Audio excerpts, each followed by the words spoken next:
Lanjutnya, nah, di peraturan Menq tadi itu diatur tentang penentuan besarnya perbandingan antara utang dan modal perusahaan untuk keperluan penghitungan pajak penghasilan. Ya. Ini diatur di pasal 18 ayat 1 Undang-Undang Pajak Penghasilan. Jadi silakan di-download itu ya peraturan Menq-nya.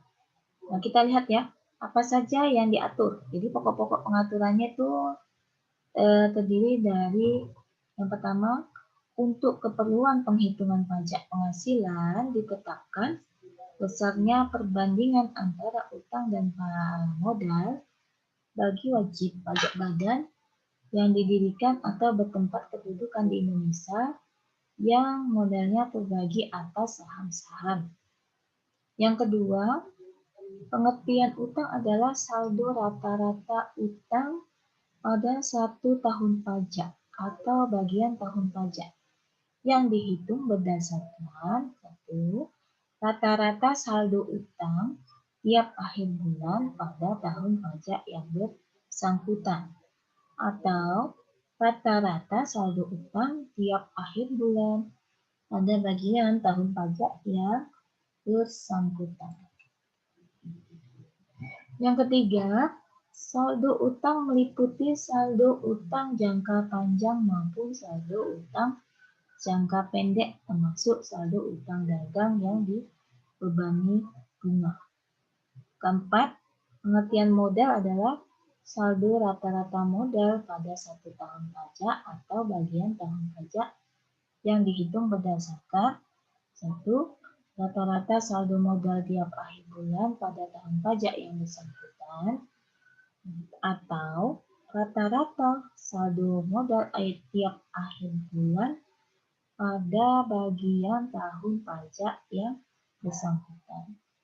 Nah, yang kelima, saldo modal meliputi ekuitas sebagaimana dimaksud dalam standar akuntansi keuangan yang berlaku dan pinjaman tanpa bunga dari pihak yang memiliki hubungan istimewa. Nah, keenam itu besarnya perbandingan antara utang dan modal ditetapkan paling tinggi sebesar 4:1. Dan yang ketujuh, untuk ketentuan pada butir 6 tadi dikecualikan bagi wajib pajak yang pertama wajib pajak bank, kedua wajib pajak lembaga pembiayaan, yang ketiga wajib pajak asuransi dan kredit asuransi, yang keempat ada wajib pajak menjalankan usaha di bidang pertambangan minyak dan gas bumi, pertambangan umum, dan pertambangan lainnya yang terikat kontrak bagi hasil, kontrak karya, atau perjanjian kerjasama pengusahaan pertambangan dan dalam kontrak atau perjanjian dimaksud. Ya.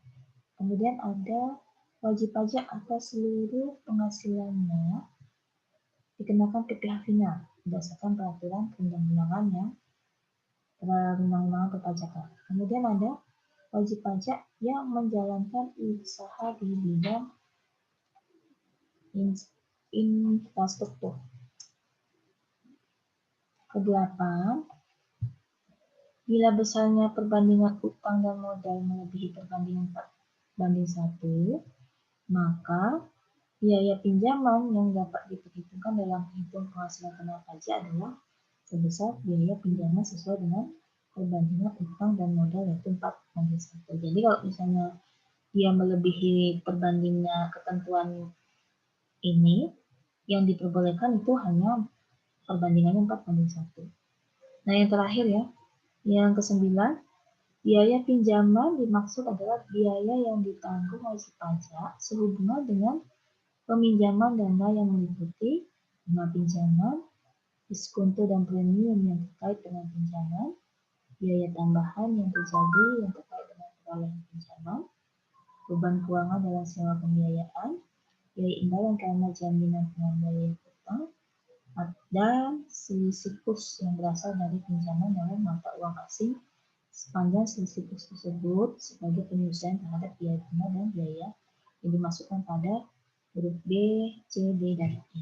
Ya, saya kira penjelasan Saya cukup sampai di sini ya materi kita hari ini. Nanti kalau ada pertanyaan silakan ditanyakan melalui poster. Terima kasih kepada adik semua. Saya ucapkan, saya tutup Assalamualaikum warahmatullahi wabarakatuh.